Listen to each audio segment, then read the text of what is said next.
A very good evening to you all and उम्मीद करता हूँ कि तुम लोग सकुशल हो, है ना।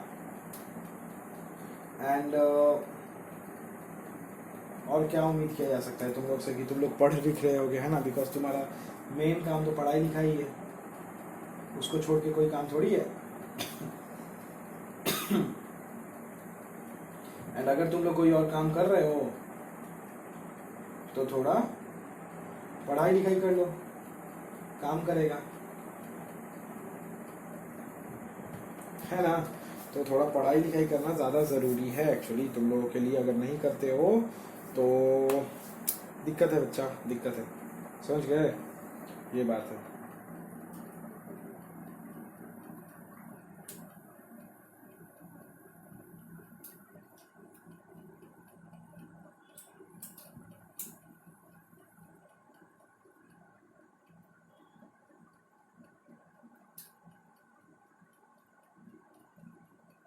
चलो अब हम लोग नेक्स्ट पढ़ेंगे किसके बारे में। देखो अब हम लोग यहाँ पे रिएक्शंस पढ़े, तो रिएक्शन हम लोग सबसे पहले पढ़ेंगे। अब वाटर पढ़ लिए थे हम लोग, एसिड पढ़ लिए थे। अब एसिड के बाद हम लोग पढ़ेंगे रिएक्शन ऑफ द मेटल्स, है ना, with the salt solution of different metals, with the salt solution of different metals, है ना। जैसे मानो सॉल्ट सोल्यूशन का मतलब क्या, कि दूसरे किसी मेटल का सॉल्ट सोल्यूशन के साथ, या फिर हम लोग बोलेंगे कि जैसे मान लो जैसे कैसे बताएं हम तुमको कि एक मेटल है जिसका एक सॉल्ट बनता है। कैसे बनता है ये सोचने वाला बात है।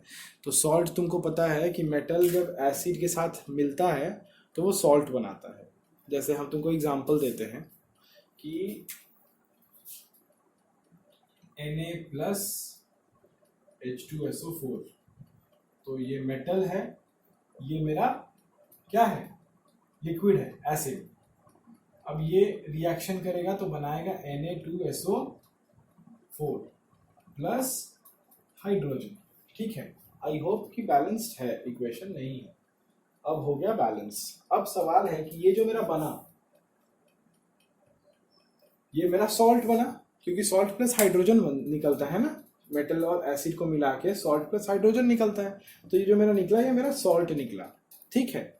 अब ये जो मेरा सॉल्ट निकला है, किसका सॉल्ट है, सोडियम का सॉल्ट है ना, सोडियम सल्फेट है।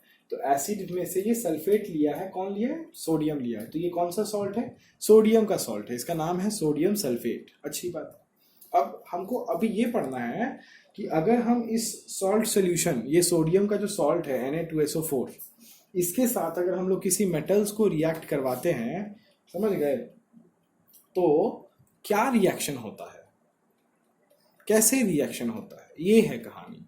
तो तुमको अगर मैं इतना घुमा फिरा के नहीं बोलूं, एकदम इन शॉर्ट बता दूं, तो मैं तुमको बताना चाहूँगा कि हम लोग चैप्टर 1 में जो पढ़े थे, क्लास 8 में जो पढ़े थे बचपन में, चैप्टर 1 में भी पढ़े थे, क्लास 7 में भी पढ़े थे, एक छोटा सा रिएक्शन जिसका नाम होता था डिस्प्लेसमेंट रिएक्शन।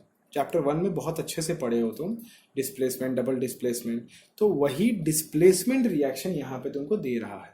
इतना घुमा फिरा के बोल रहा है, इसका सॉल्ट सोल्यूशन, उसका ये अगड़म बगड़म। लेकिन तुमको जानना चाहिए कि जैसे अगर तुमको कभी भी दे देता है कि सोडियम के साथ जिंक सल्फेट, क्या देता है, सोडियम के साथ जैसे जिंक क्लोराइड दे दिया, ZnCl2, तो तुमको ये पता होना चाहिए कि ये जो ZnCl2 है, पहला बात कि ये क्या है, तो ये एक सॉल्ट है। दूसरा बात कि ये किसका सॉल्ट है, तो ये एक जिंक का सॉल्ट है। किसका सॉल्ट है, जिंक का सॉल्ट है। और तीसरा बात तुमको ये भी पता होना चाहिए कि ये सॉल्ट बना कैसे होगा। तो इसके पास क्या है, Cl है ना, Cl है, मतलब ये सॉल्ट कैसे बना होगा, ये सॉल्ट बना होगा HCl के साथ जिंक को रिएक्ट करवा के। मैं बना के दिखाता हूँ, देखो, Zn plus HCl gives ZnCl2 plus hydrogen. ये हो गया लिक्विड, ये हो गया गैस, ये है लिक्विड, ये सॉलिड। अब इसको बैलेंस कर लो, Cl2 है तो ये 2 हो गया, 2H2Cl, 2H2Cl हो गया। तो ये जो मेरा बना, ये सॉल्ट बना। अब ये जो सॉल्ट मेरा इस प्रोसेस से बना है, इस सॉल्ट को हम एक दूसरे मेटल के साथ में रिएक्शन करवा रहे हैं, और तब हम लोग देख रहे हैं कि क्या होगा। अब समझ गए क्या पढ़ना है। तो हम लोग को ये डिस्प्लेसमेंट रिएक्शन ही पढ़ना है, लेकिन थोड़ा सा हम लोग कुछ कुछ और भी टर्म्स को अच्छे से जान जा रहे हैं। पहले हम लोग जो रिएक्शन जस्ट लर्न कर लेते थे, तो हम लोग ये जान रहे हैं कि कि अब जो मेरा जिसके साथ रिएक्शन हो रहा है वो किसका सॉल्ट है, तो वो जिंक का सॉल्ट है। ये जो अगर मैं अपना जैसे मान लो सोडियम सल्फेट है ना वहाँ पे, तो सोडियम सल्फेट, तो सोडियम तो सबसे ऊपर होता है, मीन्स पोटेशियम से ही करवा सकते हैं सोडियम को, और किसी से नहीं करवा सकते हैं, क्योंकि सोडियम पोटेशियम सबका मतलब है ना गॉडफादर है। तो पोटेशियम के साथ अगर करवाओ तो पोटेशियम प्लस Na2SO4। तो तुम जब भी ये रिएक्शन कर रहे हो तो तुमको ये पता होना चाहिए कि मेटल के साथ जो रिएक्ट कर रहा है सॉल्ट मेरा, ये किसका सॉल्ट है। तुम बोलोगे this is a sodium salt, sodium का सॉल्ट है, सोडियम सल्फेट इसका नाम है, सोडियम सॉल्ट है। तो तुमको ये भी पता होना चाहिए as a class 10 standard student कि ये सॉल्ट बना कैसे होगा। तो वही चीज मैं तुमको यहाँ पे दिखाया कि ये सॉल्ट कैसे बना होगा। जरूर सोडियम जो मेटल है वो SO4, मतलब SO4 कौन से एसिड में आता है, तो H2SO4 में SO4 आता है मेरा, है ना। HNO3 में मेरा नेगेटिव पार्ट NO3 का होता है, HCl में नेगेटिव पार्ट Cl का होता है। तो अगर यहाँ पे SO4 है तो तुम ये समझ गए होगे कि मेरा सोडियम जो है वो कहीं ना कहीं H2SO4 के साथ रिएक्शन किया होगा, तब जाके बनाया होगा सोडियम सल्फेट, और वही सोडियम सल्फेट अभी आके पोटेशियम के साथ रिएक्शन करेगा। समझ रहे हो मेरी बात को। ये है कहानी जो कि तुमको समझ के काम करना है। अभी तक हम लोग रट के काम करते थे, अब हम लोग को समझ के काम करना है। अब तुम बोलोगे कि समझ में तो आ गया सर, लेकिन क्या मीन्स अगर कभी इनकेस मानिए भूल गए तो क्या कोई दिक्कत आएगा क्या, कंसेप्चुअल क्वेश्चन यहाँ से आता है क्या, तो हम बोलेंगे नहीं आता है, रिएक्शंस ही आता है। लेकिन फिर भी तुमको जानना तो बहुत ज़रूरी है, क्योंकि कब क्या आ जाए, कौन क्या पूछते, ओरल टेस्ट में क्या पूछते, वाइवा में क्या पूछते, हर एक चीज़ में मार्क्स है। तो इसलिए समझना इज़ वेरी वेरी इंपॉर्टेंट। समझ गए, अच्छी बात है। तो यहाँ पे वही हम बता रहे हैं कि अगर जैसे हम सोडियम का जिंक क्लोराइड के साथ रिएक्शन करते तो क्या रिएक्शन होता। तो बस ये तो बचपन वाला रिएक्शन है, Na+ZnCl2। क्या बनता है यहाँ पे,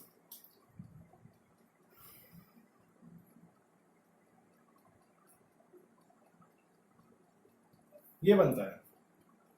यहाँ पे क्या बनेगा,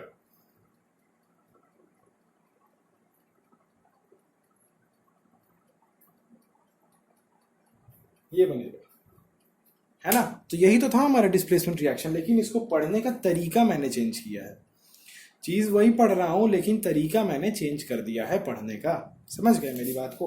तो ये बात जो है बहुत ज्यादा इंपॉर्टेंट है। समझ गए। तो बस ये चीज हमको समझना है कि अगर जैसे मान लो कि मैं जैसे मान लो मैं एक बनाता हूँ, जैसे मान लो मैं बनाता हूँ मैग्नीशियम नाइट्रेट। देखो मैं सोडियम के नहीं, मैं सोडियम के साथ में मैग्नीशियम नाइट्रेट, ये एक सॉल्ट है, ठीक है, और ये मेरा मेटल है। रिएक्शन करवाऊंगा तो क्या बनाएगा, तो जो भी बनाएगा वो पता है तुमको, लेकिन तुमको ये स्ट्राइक करना चाहिए दिमाग में कि अच्छा जी ये जो सॉल्ट मैग्नीशियम नाइट्रेट है ये किसका सॉल्ट है। तो फर्स्ट ऑफ ऑल ये मैग्नीशियम का सॉल्ट है, अच्छी बात है। सेकेंड थिंग तुमको ये स्ट्राइक करना चाहिए कि ये बना कैसे होगा। तो तुमको समझ आना चाहिए कि ये बना होगा जब मैग्नीशियम नाइट्रेट नाइट्रिक एसिड में होता है ना। हाँ यस, ऐसे ऐसे सोचना है, ऐसे सोचना है, एज ए क्लास 10 स्टूडेंट ऐसे सोचना है। समझ आ रहा है। तो मैं कोशिश करता हूँ कि मतलब एकदम स्टूडेंट वाले लेवल में एकदम घुस के पढ़ाऊँ, कि बच्चे के दिमाग में जो भी दिक्कत आ रहा हो मैं उसको अपने दिमाग से सोचने की कोशिश करता हूँ। फिर भी हो जाता होगा मे भी कभी कभी कि तुम्हारे दिमाग तक नहीं पहुँच पाता होगा, क्योंकि हो सकता है तुम शायद और थोड़ा सा नीचे हो सकता है थोड़ा बेस तुम्हारा किसी किसी जगह थोड़ा गड़बड़ है, तो पूछ लिया करो। लेकिन मैं कोशिश यही रहता है कि मैं पूरा नीचे जाऊँ, है ना। अब बहुत नीचे 6-7 में कैसे चला जाऊँ, क्योंकि मुझे तो ऐसा लगता है कि तुम लोग 6-7-8-9 पढ़े हुए हो, इसलिए नहीं जाता। समझ गए जो भी है। तो ये मैग्नीशियम का सॉल्ट है, पहला बात स्ट्राइक किया दिमाग में। दूसरा बात स्ट्राइक करना चाहिए कि बना कैसे होगा भाई। तो ये बना होगा कि मैग्नीशियम ना सर किसी एसिड के साथ रिएक्ट किया होगा। कौन से एसिड के साथ रिएक्ट किया होगा, तो NO3 है ना इसके पास, तो कौन से एसिड के पास NO3 होता है सर, तो HNO3 नाइट्रिक एसिड के पास HNO3। हाँ, तो ये मैग्नीशियम नाइट्रिक एसिड के साथ रिएक्ट किया होगा। हाँ सर, अभी तो थोड़ी देर पहले पिछले वाले वीडियो में हम लोगों ने पढ़ा था। Is it so. तुम बोलोगे कि हाँ सर लास्ट वीडियो में आप लोगों ने बताया था, जो लास्ट दिन पिछले दिन जो आप दिए थे, है ना। Is it. तो ये है कहानी बच्चा। अब यहाँ से क्या होगा ये तो तुमको पता ही है। ये क्या होगा, मैग्नीशियम को हटा देगा, सोडियम आके मैग्नीशियम की जगह पे बैठ जाएगा, है ना। तो बस यही तो होगा।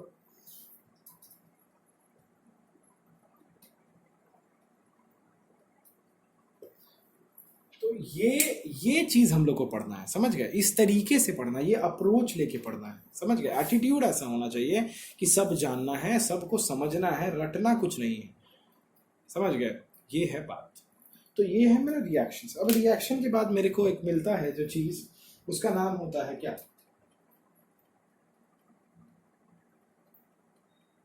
उसका नाम है रिएक्टिविटी सीरीज। क्लास 8 में भी पढ़े हो, मे बी 7 में भी पढ़े होगे, और 10 में तो मैं बार बार बोल रहा हूँ रिएक्टिविटी सीरीज, है ना?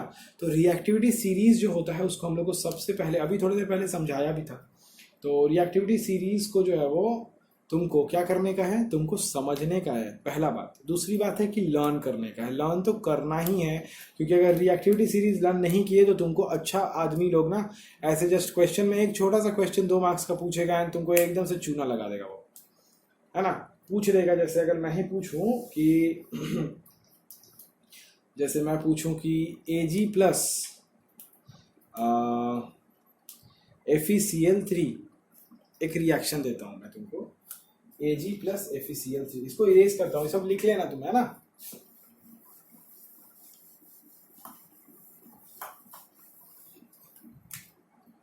Ag प्लस FeCl3 क्या बनाएगा? Ag प्लस FeCl3 क्या बनाएगा? तुम बोलोगे कुछ नहीं बनाएगा। तुम क्या बोलोगे?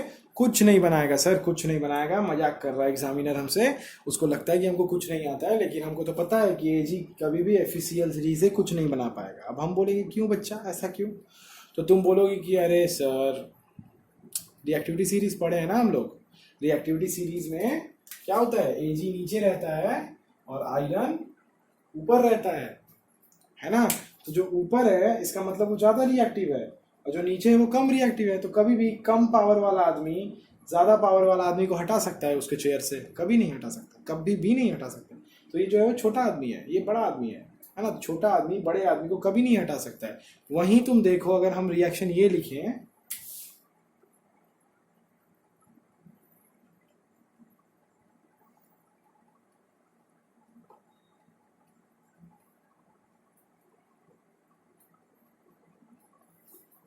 तो ये रिएक्शन हो जाएगा। तुम बोलोगे अरे गजब सर, हो गया। हाँ समझ गए सर, समझ गए क्या है, समझ गए। ये जो है ऊपर है, इसका रिएक्टिविटी ज्यादा है सर, एंड इसका रिएक्टिविटी कम है, तो ये बड़ा आदमी छोटे आदमी को उसकी जगह से हटा सकता है, समझ गए सर। लेकिन ये छोटा आदमी बड़े आदमी को उसकी जगह से नहीं हटा सकता है। ये क्वेश्चन बार बार, इस तरह क्वेश्चन बार बार देता है ताकि बच्चे का कंसेप्ट चेक हो सके, समझ गए? तो ये है रिएक्टिविटी सीरीज को लर्न करने का फायदा। रिएक्टिविटी सीरीज तुम देखो, तुम्हारे सामने लिखा होगा कहीं ना कहीं बुक में होगा, देखो कि Fe ऊपर है, Ag नीचे। सबसे ऊपर कौन है? पोटेशियम है, फिर सोडियम है, फिर कैल्शियम है, फिर मैग्नीशियम है, समझ गए? Please stop calling me a cute zebra, समझ गए? ये इसका निमोनिक्स होता है, इसको लर्न करने के लिए होता है please stop calling me a cute zebra.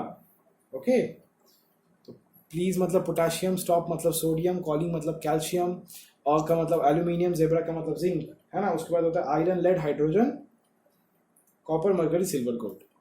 इसको ऐसे जिस तरीके से मन उस तरीके से लर्न कर लेना। न्यूमोनिक्स चाहिए तो बोलना, मैं न्यूमोनिक्स भी दे दूंगा, हिंदी में भी दे दूंगा, इंग्लिश में भी दे दूंगा। खुद से ढूंढना है ढूंढ भी सकते हो, लर्न करना है, लेकिन लर्न करना है, ये ज़्यादा इंपॉर्टेंट है।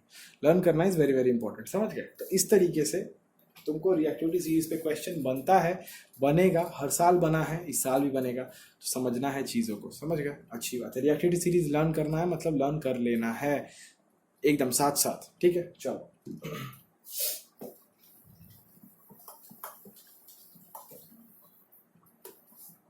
अब बढ़ते हैं आगे। आगे बढ़ते हैं तो कैसे बढ़ते हैं? अब आगे हम लोग ये बढ़ेंगे तो पढ़ेंगे कि मेटल के साथ तो सबका देख लिए सर, अब है कहानी कि मेटल के नॉन मेटल के साथ अगर हम लोग रिएक्शन करवाएं तब क्या होगा, है ना?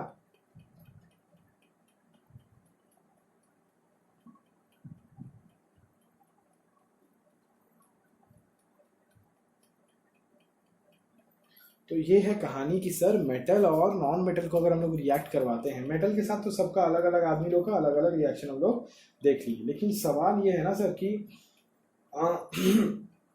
अगर कभी भी हम लोग मेटल को नॉन मेटल के साथ में रिएक्शन करवाते हैं तो कैसा रिएक्शन बनना चाहिए सर, या फिर रिएक्शन होना चाहिए नहीं होना? ऑब्वियसली होता है बच्चा, ऑब्वियसली होता है।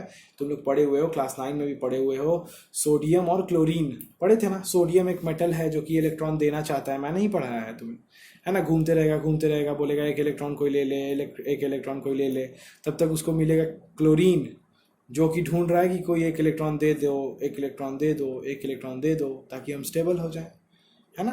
पढ़े हो ना स्टेबिलिटी के लिए ऑक्टेट थ्योरी जिसको पढ़ाया जाता है ना, कि हर किसी को अपने आउटर मोस्ट शेल में क्या चाहिए, 8 इलेक्ट्रॉन्स चाहिए स्टेबल होने के लिए। अब वही 8 इलेक्ट्रॉन्स बनाने के लिए कोई इलेक्ट्रॉन्स दे देता है और कोई इलेक्ट्रॉन्स ले लेता है। जस्ट इन शॉर्ट अगर एक एग्जाम्पल जिससे कि तुम लोग को याद आ जाए बता देते हैं, देख लो। सोडियम 2,8,1, क्लोरीन, हाँ। तो सोडियम के आउटरमोस्ट में 1 है और क्लोरीन में 7 है। क्लोरीन बोल रहा है कि कोई एक दे दो भाई, एकदम स्टेबल हो जाएंगे भाई, कोई एक दे दो। एंड सोडियम बोल रहा है कि भाई कोई एक ले लो मेरे से, प्लीज ले लो, मैं स्टेबल होना चाहता हूँ।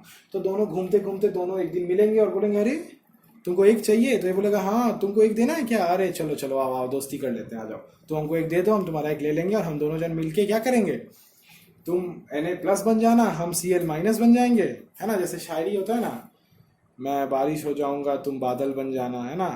तो इस तरीके से, तो ये प्यार नहीं तो और क्या है, समझ गए। तो ये क्या बन जाएगा, Na+, ये बन जाएगा Cl-, ये दोनों मिल जाएंगे और क्या बनाएंगे, ये दोनों मिलके एक NaCl सॉल्ट बना देंगे, समझ गए। तो इस तरीके से स्टेबिलिटी के लिए ये लोग अपना इलेक्ट्रॉन्स देते हैं, इलेक्ट्रॉन्स लेते हैं, दोनों ही काम कर सकते हैं ये लोग। अगर जरूरत है लेने का तो लेंगे, देने का जरूरत है तो देंगे। इसी तरीके से ना कैटायन और एनायन का भी कॉन्सेप्ट था, ये सब पढ़े हुए हो, ठीक है। तो अब वही देखना है कि मेटल और नॉन मेटल जब रिएक्शन कर रहा है तो कैसे कर रहा है, समझ गए ना ये बात। तो मैंने तुमको हमेशा बताया है कि नॉन मेटल्स जो होते हैं, नॉन मेटल्स, उनके आउटर मोस्ट शेल में कितने इलेक्ट्रॉन्स होते हैं याद रखो, और मेटल्स के आउटर मोस्ट शेल में कितने इलेक्ट्रॉन्स होते हैं ये भी याद रखो, ठीक है। चलो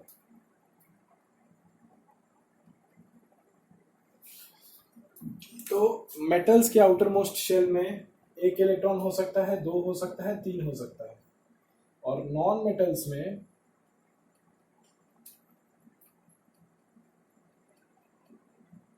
5 हो सकता है, 6 हो सकता है, 7 हो सकता है। मेटल्स के आउटर मोस्ट शेल में 1, 2 या 3 हो सकता है, क्योंकि वो 1 इलेक्ट्रॉन दे सकता है, 2 इलेक्ट्रॉन दे सकता है, 3 इलेक्ट्रॉन दे सकता है। नॉन मेटल्स के आउटर मोस्ट में 5, 6 और 7 इलेक्ट्रॉन्स हो सकते हैं। यहाँ पे तुम एक 7 वाला एग्जाम्पल देख रहे हो, चाहे तो 6 वाला भी दिखा सकते हैं ऑक्सीजन लेके, और 5 वाला भी दिखा सकते हैं नाइट्रोजन लेके, लेकिन हम दिखाना नहीं चाहते हैं, समझ गए। तो नॉन मेटल्स के आउटर मोस्ट शेल में 5 होगा, 6 होगा, 7 होगा। अब है ना, जैसे मान लो इसके आउटर मोस्ट शेल में 7 इलेक्ट्रॉन्स है। अब ये अगर अपना आउटर मोस्ट शेल को 8 बनाना चाहता है तो ये अगर अपने 7 को हटा देगा तो इसको 8 मिल जाएगा, लेकिन 7 इलेक्ट्रॉन हटाना इज क्या पॉसिबल, या फिर 1 इलेक्ट्रॉन ले लेना इज ज्यादा फेवरेबल।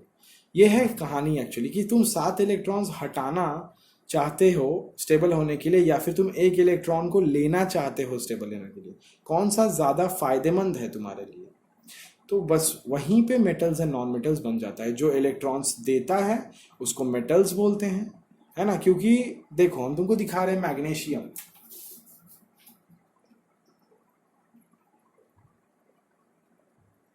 अब इसके आउटर मोस्ट में 2 इलेक्ट्रॉन है, इसको 8 होने के लिए या तो ये 6 किसी से लेगा, तब ये क्या बन जाएगा 2,8,8, और नहीं तो ये 2 किसी को दे देगा, तब ये क्या बन जाएगा 2,8। अब सवाल है कि ये क्या 6 किसी से लेगा या फिर 2 किसी को दे देगा। तो ये बोलेगा भाई 6 लेने में तो बहुत समय लग जाएगा, एक काम करो 2 दे देते हैं हम लोग। ये भी वही बोला था कि 7 लेने में बहुत दिक्कत होगा, एक काम करते हैं 1 दे देते हैं हम लोग। तो वही कंसेप्ट है कि जो दे दिया वो हो गया मेटल, और जो लेता है ना, जैसे ये इसके पास 7 है तो ये बोलेगा 7 देना है, ओ माय गॉड, इससे अच्छा तो हम 1 ले ही लेंगे। ऑक्सीजन देखो 2,6, तो इसके पास 6 है पहले से, तो ये 2 लेना चाहेगा कि 6 देना चाहेगा कि इसका 2 हो जाए ताकि ये स्टेबल हो जाए, कभी नहीं। तो ये 2 लेना चाहेगा, तो बोलेगा भाई 2 हमको कोई दे दो यार, आसान पड़ेगा मेरा, 2 ले लेंगे स्टेबल हो जाएंगे हम, समझ गए। तो ये ले लेगा तो ये नॉन मेटल बन गया, जो दे दिया वो मेटल बन गया, समझ गए। तो इस तरीके से मेटल नॉन मेटल बनता है, ये समझ गए तुम। ये सब पहले भी समझाए हुए हैं, अभी उतना डिटेल्स में समझाने का जरूरत नहीं था, लेकिन फिर भी ठीक है, रिवाइज हो गया होगा, अच्छी बात है ना। तो वही बात है कि जिसके बाहर में 7 लगा हुआ है, 6 लगा हुआ है, 5 लगा हुआ है, तो वो लोग 5 देना या फिर 6 लेना या फिर 7, 5 इलेक्ट्रॉन को दे देना, 6 इलेक्ट्रॉन को दे देना, 7 इलेक्ट्रॉन को दे देना उतना फेवरेबल नहीं है। तुम्हारे पास 7 इलेक्ट्रॉन है तो तुम 1 ले सकते हो आसानी से, तुम्हारे पास 6 है तो तुम 2 ठो ले सकते हो आसानी से ताकि तुम 8 हो जाओ, तुम्हारे पास लास्ट में 5 है तो तुम 3 आसानी से ले सकते हो ताकि तुम 8 हो जाओ। तो वो बात है, 5 देना या फिर 6 को देना या फिर 7 को भी देना उतना ठीक नहीं है, जिस तरीके से 5 को लेना, 6 को लेना, 7 को लेना ठीक नहीं है। तो इसीलिए मेटल लोग क्या करता है कि 7 लेने के बजाय, 6 लेने के बजाय ये लोग 1 दे देता है, 2 दे देता है और मेटल बन जाता है, और जो लोग ले लेता है वो नॉन मेटल बन जाता है। इतना ही है इस कॉन्सेप्ट में और कुछ नहीं। अब इम्पॉर्टेंट क्या है, इतना कुछ तो पढ़ा दिए सर, लेकिन अब इम्पॉर्टेंट क्या है। इम्पॉर्टेंट तो यही है बच्चा, लेकिन इसमें एक और चीज़ इम्पॉर्टेंट है, क्या है बताते हैं। इलेक्ट्रॉन डॉट स्ट्रक्चर बहुत इंपॉर्टेंट है, हेडिंग डालो इलेक्ट्रॉन डॉट स्ट्रक्चर। एक इलेक्ट्रॉन डॉट स्ट्रक्चर पढ़े थे तुम लोग केमिकल बॉन्डिंग में, एक इलेक्ट्रॉन डॉट स्ट्रक्चर पढ़ोगे यहाँ पे, ये वाला भी बहुत इंपॉर्टेंट है।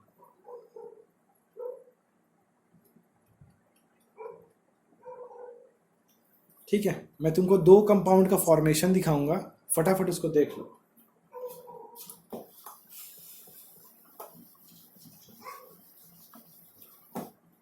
तो हेडिंग है हमारा इलेक्ट्रॉन डॉट स्ट्रक्चर, उसमें तुम पहला हेडिंग डालोगे फॉर्मेशन ऑफ सोडियम क्लोराइड।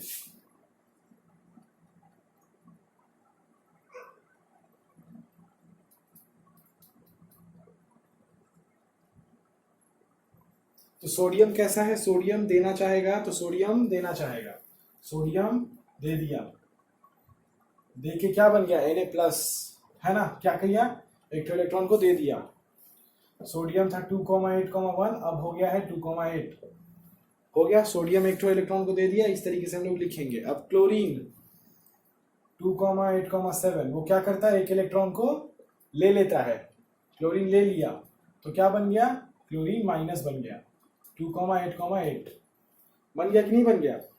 ये लिखना बहुत जरूरी, जैसे जैसे लिख रहे हैं वैसे ही तुमको भी लिखना होगा। चलो अच्छी बात है। अब इसको हम लोग क्या करेंगे, अब हम लोग इसको ज्वाइन करवाएंगे, जैसे हम करवाए थे ना सोडियम प्लस और Na- को। चलो देखो, sodium plus plus chlorine minus, ठीक है। तो अब क्लोरीन के पास कितना इलेक्ट्रॉन्स है, सोडियम कितना इलेक्ट्रॉन दिया बताओ। सोडियम के पास 1 इलेक्ट्रॉन है बाहर में, और क्लोरीन के पास बाहर में कितना इलेक्ट्रॉन है, 7, 1 2 3 4 5 6 7, है ना, 7 इलेक्ट्रॉन्स है। तो अब ये क्या करेगा, सोडियम क्या करेगा, सोडियम अपना 1 इलेक्ट्रॉन दे देगा। ये जो कहानी है इसको हम डॉट के हिसाब से सिखा रहे हैं। सोडियम क्या करेगा, इसको अपना 1 इलेक्ट्रॉन दे देगा, तो देगा तो क्या बन जाएगा, सोडियम बन जाएगा प्लस, और ये जो क्लोरीन है 1 2 3 4 5 6 7 और ये 8 माइनस, क्लोरीन बन गया माइनस, सोडियम बन गया प्लस। समझ में आया कि नहीं आया बताओ। सिंपल है, हमको पता है सिंपल है। सोडियम 1 इलेक्ट्रॉन जो इसके पास था ये इसको ऐसे दिया तो सोडियम बन गया सोडियम प्लस, और क्लोरीन के पास जो 7 इलेक्ट्रॉन्स था ये एक और ले लिया डॉट के रूप में और वो बन गया क्लोरीन माइनस। ठीक है, बढ़िया। अब नेक्स्ट सब इसी में डालो, formation of magnesium chloride. Magnesium chloride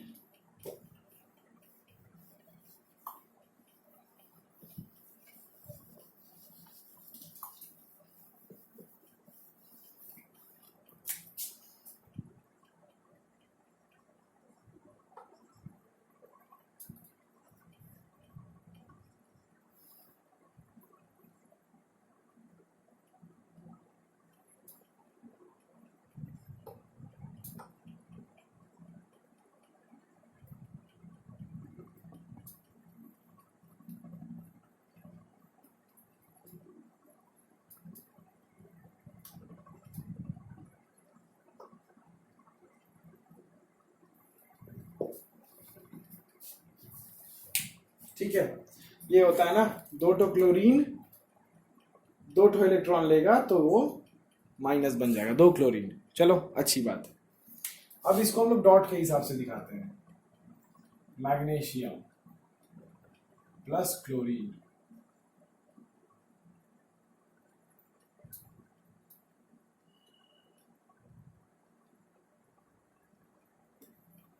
एक इलेक्ट्रॉन यहां और एक इलेक्ट्रॉन यहां, तो ये Mg 2 इलेक्ट्रॉन दे दिया। और ये जो मेरा क्लोरीन है, 2 क्लोरीन है ना मेरे पास,